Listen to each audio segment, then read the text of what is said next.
American വിദേശ നയത്തിന്റെ പരീക്ഷണശാലയായി പശ്ചിമേഷ്യ വീണ്ടും മാറുന്നതിന്റെ വ്യക്തമായ സൂചനകളാണ് ലാസ് വെഗാസിൽ വെച്ച് യുഎസ് പ്രസിഡന്റ് ഡൊണാൾഡ് ട്രംപ് നടത്തിയ പ്രസ്താവനകൾ വ്യക്തമാക്കുന്നത്. വെനസ്വേലയിൽ നടപ്പിലാക്കിയ അതേ തന്ത്രമാണ് തങ്ങളിപ്പോൾ ഇറാനിലും പ്രയോഗിക്കുന്നതെന്ന ട്രംപിന്റെ തുറന്നു പറച്ചിൽ അന്താരാഷ്ട്ര തലത്തിൽ വലിയ നയതന്ത്ര ചർച്ചകൾക്ക് വഴി തുറന്നിരിക്കുകയാണ്. വൻ ശക്തിയായ ഒരു രാജ്യം മറ്റൊരു സ്വതന്ത്ര രാഷ്ട്രത്തിന് മേൽ നടത്തുന്ന സൈനിക സാമ്പത്തിക സമ്മർദ്ദങ്ങളെ പരസ്യമായി ന്യായീകരിക്കുന്ന രീതിയാണ് ഇവിടെ പ്രതിഫലിക്കുന്നത്. ലത്തീൻ അമേരിക്കൻ രാജ്യമായ വെനസ്വേലയിൽ നിക്കോളാസ് മദുറോയുടെ ഭരണകൂടത്തെ സാമ്പത്തിക ഉപരോധങ്ങളിലൂടെയും നയതന്ത്ര ഒറ്റപ്പെടുത്തലിലൂടെയും ബലഹീനമാക്കാൻ അമേരിക്ക സ്വീകരിച്ച അതേ മാതൃകയാണ് ഇറാനിലും ആവർത്തിക്കുന്നത്. ഉപരോധങ്ങൾ വഴി ഇറാന്റെ സമ്പദ് വ്യവസ്ഥയെ പൂർണ്ണമായി തകർത്തുകൊണ്ട് അവരെ ചർച്ചകളുടെ മേശയിലേക്ക് നിർബന്ധപൂർവം എത്തിക്കുക എന്ന ദീർഘകാല തന്ത്രമാണ് വാഷിംഗ്ടൺ പയറ്റുന്നത്. ഉപരോധങ്ങളും സൈനിക ഭീഷണികളും ഒരേ സമയം പ്രയോഗിച്ച് ശത്രു രാജ്യത്തെ അസ്ഥിരപ്പെടുത്തുന്ന ഈ രീതി അമേരിക്കൻ വിദേശ നയത്തിൽ പ്രകടമായ ഒരു സവിശേഷതയായി മാറിയിരിക്കുന്നു. എന്നിരുന്നാലും സൈനിക നടപടികളെക്കാൾ ഉപരിയായി നയതന്ത്ര ചർച്ചകൾക്കാണ് തങ്ങൾ മുൻഗണന നൽകുന്നതെന്ന് ട്രംപ് ഉറപ്പിച്ചു പറയുന്നുണ്ട്. യുദ്ധമെന്ന കടുത്ത തീരുമാനത്തിലേക്ക് കടക്കുന്നതിന് മുൻപ് ഇറാന് ഒരു നയതന്ത്ര പിന്മാറ്റത്തിനുള്ള വഴി തുറന്നു നൽകുകയാണെന്ന ധ്വനി ഇതിലുണ്ട്. എന്നാൽ ഈ നയതന്ത്രം പൂർണ്ണമായും അമേരിക്കയുടെ വ്യവസ്ഥകൾക്ക് വിധേയമായിട്ടുള്ള ഒന്നാണെന്നും തങ്ങളുടെ ശക്തി തെളിയിച്ച ശേഷമുള്ള ചർച്ചകൾ മാത്രമാണ് ഇതെന്നും ഡൊണാൾഡ് ട്രംപ് വ്യക്തമായി സൂചിപ്പിക്കുന്നുണ്ട്. അടുത്തിടെ അമേരിക്ക നടത്തിയ കടുത്ത സൈനിക നീക്കങ്ങൾ ഇറാന്റെ പ്രതിരോധ ശേഷിയെയും സാമ്പത്തിക നിലയെയും കാര്യമായി ദോഷകരമായി ബാധിച്ചിട്ടുണ്ടെന്നാണ് അമേരിക്ക അവകാശപ്പെടുന്നത്. ഇറാന്റെ സുപ്രധാനമായ മേഖലകളെ ലക്ഷ്യമിട്ട് നടത്തിയ നീക്കങ്ങൾ അവരുടെ പ്രതിരോധ ശേഷിയുടെ വീര്യം കെടുത്തിയെന്നും ട്രംപ് അവകാശപ്പെടുന്നു.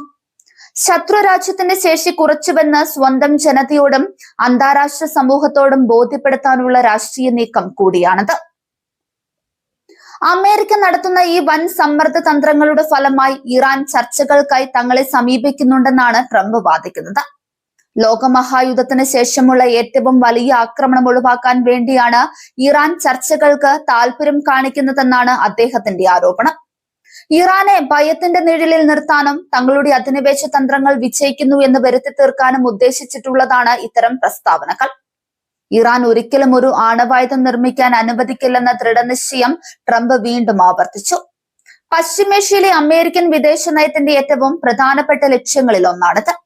ഇസ്രയേൽ അടക്കമുള്ള പശ്ചിമേഷ്യയിലെ അമേരിക്കൻ സഖ്യകക്ഷികളുടെ സുരക്ഷ ഉറപ്പാക്കുന്നതിന് ഇറാന്റെ ആണവ പദ്ധതി തടയേണ്ടത് അമേരിക്കയ്ക്ക് നയതന്ത്രപരമായി അത്യന്താപേക്ഷിതമാണ്. അതിരൂക്ഷമായ സംഘർഷാന്തരീക്ഷം നിലനിൽക്കുമ്പോഴും ആണവ നിലയങ്ങളെയും മറ്റ് തന്ത്രപ്രധാന കേന്ദ്രങ്ങളെയും തകർക്കുമെന്ന ഭീഷണി അമേരിക്കയുടെ ഭാഗത്തു നിന്ന് നിരന്തരം ഉയരുന്നുണ്ട്.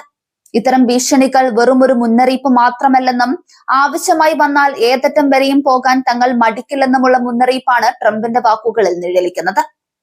ഇറാന്റെ ആണവ പദ്ധതിയും പ്രാദേശിക സുരക്ഷയും മുൻനിർത്തി ഇരു രാജ്യങ്ങളും തമ്മിൽ വർഷങ്ങളായി നിലനിൽക്കുന്ന ശത്രുതയുടെ തുടർച്ചയാണ് നിലവിലെ സംഭവങ്ങൾ. ബരാക് ഒബാമയുടെ കാലത്ത് ഒപ്പുവെച്ച ആണവ കരാറിൽ നിന്ന് ട്രംപ് ഭരണകൂടം ഏകപക്ഷീയമായി പിന്മാറിയതോടെയാണ് മേഖലയിലെ സംഘർഷം വീണ്ടും രൂക്ഷമായത്. അന്നു മുതൽ ഇരു രാജ്യങ്ങളും തമ്മിലുള്ള ബന്ധം കൂടുതൽ സങ്കീർണവും അപകടകരവുമായ തലത്തിലേക്ക് മാറിയിരുന്നു. അമേരിക്കയുടെ ഈ കടുത്ത നീക്കങ്ങൾക്കെതിരെ ശക്തമായ പ്രതികരണവുമായാണ് ഇറാൻ രംഗത്തെത്തുന്നത്. തങ്ങളുടെ പരമാധികാരത്തിനു മേലുള്ള കടന്നുകയറ്റത്തെ ഒരു കാരണവശാലും അനുവദിക്കില്ലെന്നും ഏത് തരത്തിലുള്ള അധിനിവേശത്തെയും പ്രതിരോധിക്കാൻ തങ്ങൾക്ക് ശേഷിയുണ്ടെന്നുമാണ് ടെഹ്റാൻ വ്യക്തമാക്കുന്നത്. പ്രകോപനങ്ങൾ തുടർന്നാൽ മേഖലയിലെ അമേരിക്കൻ സൈനിക കേന്ദ്രങ്ങൾ ലക്ഷ്യമിടുമെന്ന മുന്നറിയിപ്പും ഇറാൻ നൽകുന്നുണ്ട്. വെനസ്വേലയോടും ഇറാനോടും അമേരിക്ക സ്വീകരിക്കുന്ന സാമതിയുള്ള നയങ്ങൾ വ്യക്തമാക്കുന്നത് ആഗോളതലത്തിൽ തങ്ങൾക്ക് വഴങ്ങാത്ത രാജ്യങ്ങളെ സാമ്പത്തികമായും സൈനികമായും തളർത്തുക എന്ന അമേരിക്കൻ സമീപനമാണ്. അന്താരാഷ്ട്ര നിയമങ്ങളെയും മറ്റ് രാജ്യങ്ങളുടെ സ്വയംഭരണ അവകാശങ്ങളെയും പൂർണ്ണമായി തള്ളിക്കളയുന്നതാണ് ഇത്തരം നീക്കങ്ങളെന്ന് വിവിധ കോണുകളിൽ നിന്ന് വിമർശനം ഉയരുന്നുണ്ട്. പശ്ചിമേഷ്യയിൽ വീണ്ടും ഒരു വൻകിട യുദ്ധം പൊട്ടിപ്പുറപ്പെടുമോ എന്ന ഭീതിയിലാണ് അന്താരാഷ്ട്ര സമൂഹം. ഹോർമുസ് സമുദ്രസന്ധിയിലൂടെയുള്ള എണ്ണക്കടത്ത് തടസ്സപ്പെടുത്താനും അത് ആഗോള സാമ്പത്തിക രംഗത്ത് വൻ തകർച്ചയ്ക്ക് കാരണമാക്കാനും ഈ സംഘർഷം വഴിവെച്ചേക്കാം. അത് ലോകവ്യാപകമായ എണ്ണവില വർധനവിനും പണപ്പെരുപ്പത്തിനും സമാനതകളില്ലാത്ത പ്രതിസന്ധികൾക്കും കാരണമാകും.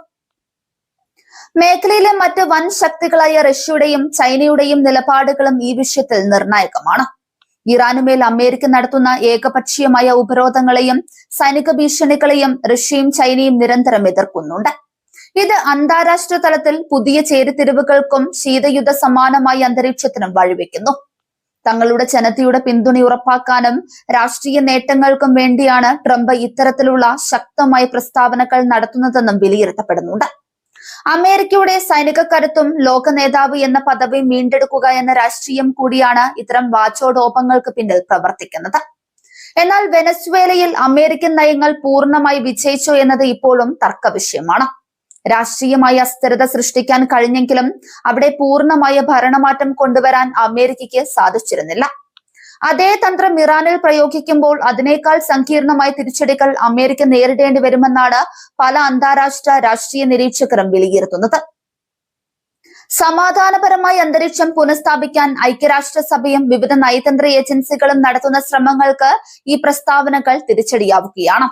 ഉപരോധങ്ങളുടെയും ഭീഷണികളുടെയും ഭാഷയ്ക്ക് പകരം പരസ്പര ബഹുമാനത്തോടെയുള്ള ചർച്ചകൾ മാത്രമാണ് പശ്ചിമേഷ്യൻ പ്രതിസന്ധിക്ക് പരിഹാരം കാണാനുള്ള ഏകപോംവഴി.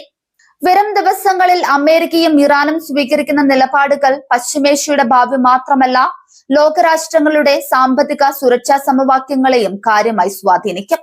യുദ്ധത്തിന്റെയും സമാധാനത്തിന്റെയും മധ്യയുള്ള ഒരു നേർത്ത നൂലിലാണ് ഇപ്പോൾ പശ്ചിമേഷ്യൻ രാഷ്ട്രീയവും ആഗോള സമാധാനവും നിലനിൽക്കുന്നത്.